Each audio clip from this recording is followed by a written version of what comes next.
ആ ടീമേ നമസ്കാരമുണ്ട്. ഞാനാണ് ബിബിനാണ്. അപ്പോൾ ഞാനിപ്പോൾ നിൽക്കുന്നത് എടപ്പള്ളി പള്ളിയിലാണ് കേട്ടോ. അപ്പോൾ ഇവിടം വരെ വന്നപ്പോഴാണ് ഒരു ആഗ്രഹം തോന്നിയത്. നമ്മുടെ വയനാട്ടിൽ വെച്ചായിട്ടാണ് തോന്നുന്നത്, ഒരു ടീച്ചറിന് ഒരു ടോയ്ലറ്റിൽ പമ്പിൽ പോകണമെന്ന് പറഞ്ഞിട്ട് ഒരു പ്രശ്നമൊക്കെ കഴിഞ്ഞ് കിടക്കണ്ടായിരുന്നു.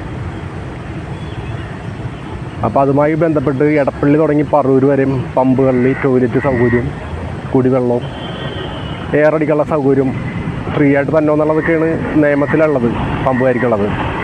അപ്പോൾ നമുക്കതൊന്ന് ചെക്ക് ചെയ്താലോ? എടപ്പള്ളി തുടങ്ങി പറവൂർ വരെയും നമുക്കൊന്ന് ചെക്ക് ചെയ്ത് നോക്കിയാലോ?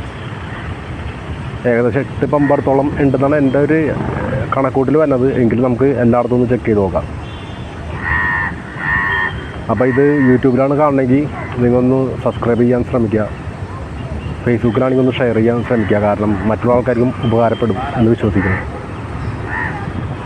അപ്പോൾ ഞായറാഴ്ച ദിവസമൊക്കെ അല്ലേ, എന്താണ് പരിപാടി എല്ലാവരും?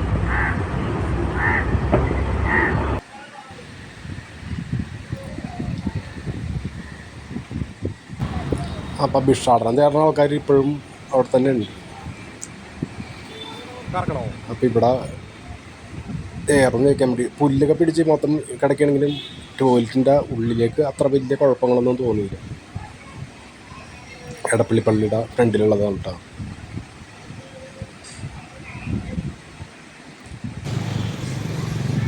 എടപ്പള്ളി പള്ളിയുടെ ഫ്രണ്ടിലുള്ള പമ്പാണ്.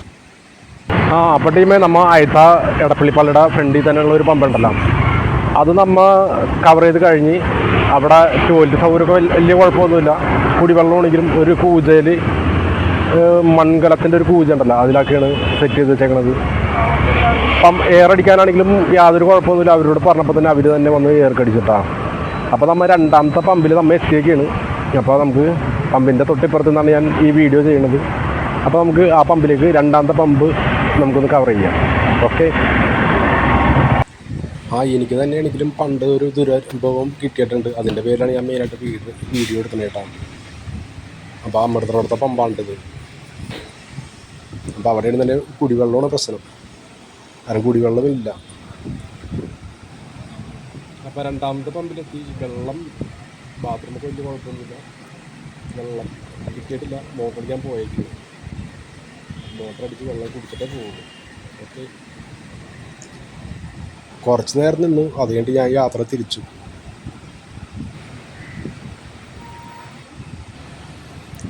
അമൃത. അപ്പോൾ ടീമേ നമ്മൾ രണ്ടാമത്തെ പമ്പും കവർ ചെയ്തിട്ടാണ്. അവിടെ കുടിവെള്ളം പ്രശ്നം ഓർന്നു. കാരണം എന്നുണ്ടെങ്കിൽ അത് കൂളിംഗ് ആയി, മോട്ടർ അടിച്ചിട്ട് കൂളിംഗ് ആയി വരാൻ സമയം എടുക്കും എന്നാണ് പറഞ്ഞത്. അപ്പോൾ രണ്ടാമത്തെ പമ്പ് കവർ ചെയ്ത് വേറെ കുഴപ്പമൊന്നുമില്ല. ടോയ്ലറ്റ് ആണെങ്കിലും വലിയ കുഴപ്പമില്ല. പിന്നെ എയർ അടിക്കാനുള്ള സൗകര്യമൊക്കെ യാതൊരു കുഴപ്പമൊന്നുമില്ല. അപ്പോൾ നമ്മൾ മൂന്നാമത്തെ പമ്പിനടുത്ത് എത്തിയൊക്കെയുണ്ടാകും. ഈ മഞ്ഞുമക്കോല അടുത്തുള്ള പമ്പുണ്ടല്ലോ, വരപ്പുഴ. അപ്പോൾ നമുക്ക് അവിടെ നിന്ന് കയറി നോക്കാം. ഓക്കെ. ഇവിടെയാണെങ്കിൽ അത്യാവശ്യം വലിയ കുഴപ്പമൊന്നുമില്ല. ഇവിടെ ഒന്നും ഞാനൊട്ടും പ്രതീക്ഷിച്ചിട്ടുണ്ടായില്ല ടോയ്ലറ്റ് ഉണ്ടാവുമെന്ന് പോലും.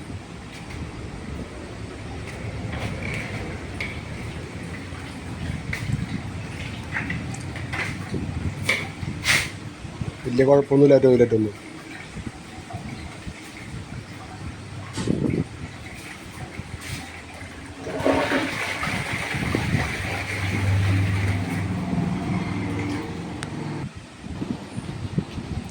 കുടിവെള്ളത്തിൻ്റെ ആണെങ്കിലും വലിയ കുഴപ്പമായിട്ടൊന്നും തോന്നിയില്ല കേട്ടോ.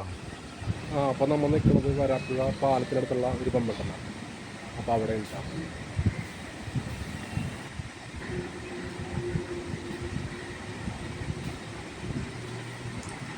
ഇത് അത്യാവശ്യം തരക്കേടില്ലല്ലേ. പുതിയ പമ്പാതിൻ്റെ പേരിലായിരിക്കും. എയർ അടിക്കാനൊക്കെ ആൾക്കാർ വേഗം വന്നുണ്ട്. ടീമേ അപ്പോൾ നമ്മൾ 4 കവർ ചെയ്ത് കഴിഞ്ഞിട്ടാണ്. എടപ്പള്ളി തുടങ്ങി 4 കവർ ചെയ്ത് കഴിഞ്ഞു. അപ്പോൾ നമ്മൾ അടുത്ത് എത്തിയേക്കുന്നത് നമ്മുടെ വരാപ്പുഴ ഷാപ്പുടിയിലെ പമ്പിലാണ് കേട്ടോ. അപ്പോൾ നമുക്ക് അവിടെ നിന്ന് കയറി നോക്കിയാലോ? വരൂ. ഏകദേശം 10 പമ്പ് അടുത്തുള്ള കൊണ്ടാണ് വന്നത്. ഇപ്പോൾ ഇത് നമ്മൾ ഷാപ്പുടിയിലെ പമ്പാണ്. അത് വലിയ കുഴപ്പമൊന്നുമില്ല. നമ്മൾ സ്ഥിരം കയറണ പമ്പല്ലേ.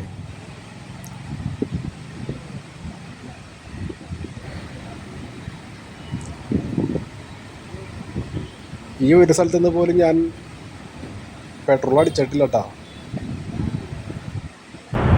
അപ്പോൾ നമ്മൾ ഷാപ്പൊടിയിലെ പമ്പും നമ്മൾ കവർ ചെയ്തിട്ടാണ്. അവിടെ വലിയ കുഴപ്പങ്ങളൊന്നുമില്ല. അപ്പോൾ നമ്മൾ അടുത്ത് എത്തിയേക്കുന്നത് നമ്മൾ കൂനമ്മാവിലാണ് കേട്ടോ. കൂനമ്മാവിലെ പമ്പിലാണ് നമ്മൾ എത്തിയേക്കുന്നത്. നമുക്ക് അവിടെ നിന്ന് കയറി നോക്കാം.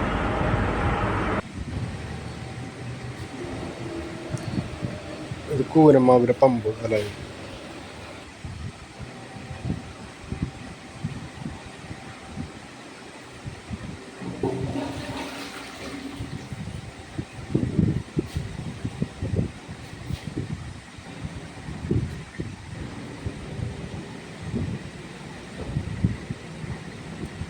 അത്യാവശ്യം നല്ല തിരക്കെട്ടില്ലാത്ത സ്റ്റാൻഡും കാര്യങ്ങളൊക്കെയാണ് കുടിവെള്ളത്തിൻ്റെ.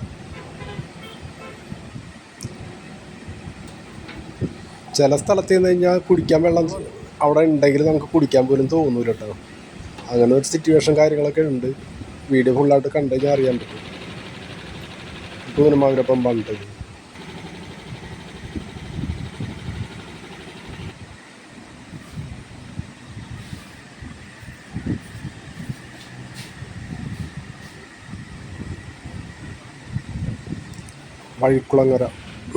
വഴിക്കുളങ്ങരയിൽ പമ്പാണിത്. ഒരു ചേട്ടൻ വയ്യാത്തൊരു ചേട്ടൻ വന്നിട്ട് വെള്ളം കുടിക്കുന്നത്. അപ്പോൾ ടീമിൽ നമ്മൾ 7ാമത്തെ പമ്പ് വഴിക്കുളങ്ങര കവർ ചെയ്തിട്ടാണ്. അവിടെയും വലിയ കുഴപ്പങ്ങളൊന്നുമില്ല. കുടിവെള്ളമൊക്കെ ആണെങ്കിലും വലിയ കുഴപ്പമൊന്നുമില്ല. അപ്പോൾ നമ്മൾ 8ാമത്തെ പമ്പ് ചെക്ക് ചെയ്യാം. ഓക്കെ. പിന്നെ നമ്മുടെ KMK ജംഗ്ഷനിലുള്ള 3 പമ്പുകളാണ് ഈ വന്നത്. 3ൻ്റെയും ഞാൻ വോയിസൊന്നും ഇട്ടിട്ടില്ല. കാരണം 3 പമ്പ് അടുത്തടുത്തുള്ളതാണ്. പിന്നെയെന്ന് പറഞ്ഞെങ്കിൽ അത്ര വൃത്തികെട്ട പമ്പുകളാണ് കേട്ടോ. ഭയങ്കര വൃത്തികേടാണ്. ഈ കുടിവെള്ളത്തിൻ്റെ ആയാലും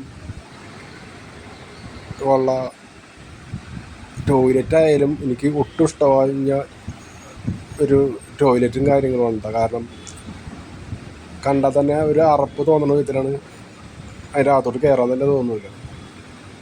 മറ്റുള്ള ആൾക്കാർ വന്ന് നശിപ്പിച്ചെന്നൊക്കെയായിട്ടുള്ള ഇവർ പറയണത്. പക്ഷേ അത് ക്ലീൻ ചെയ്തിട്ട് പോലും എനിക്ക് തോന്നുന്നു മാസങ്ങളായി തോന്നുന്നു.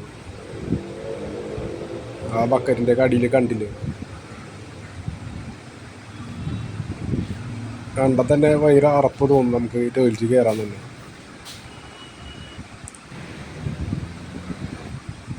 കുടിവെള്ളത്തിൻ്റെ ഇതായിട്ട് നോക്കി എത്രയോ വൃത്തികെട്ട ഒരു ഇതായിട്ടാണ് എനിക്ക് തോന്നിയത്.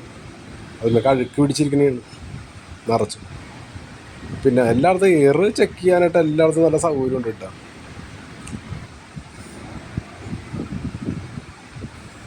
ഇത്രയും വൃത്തികെട്ട ഒരു പമ്പ് ജീവിതത്തിൽ കണ്ടിട്ടില്ല.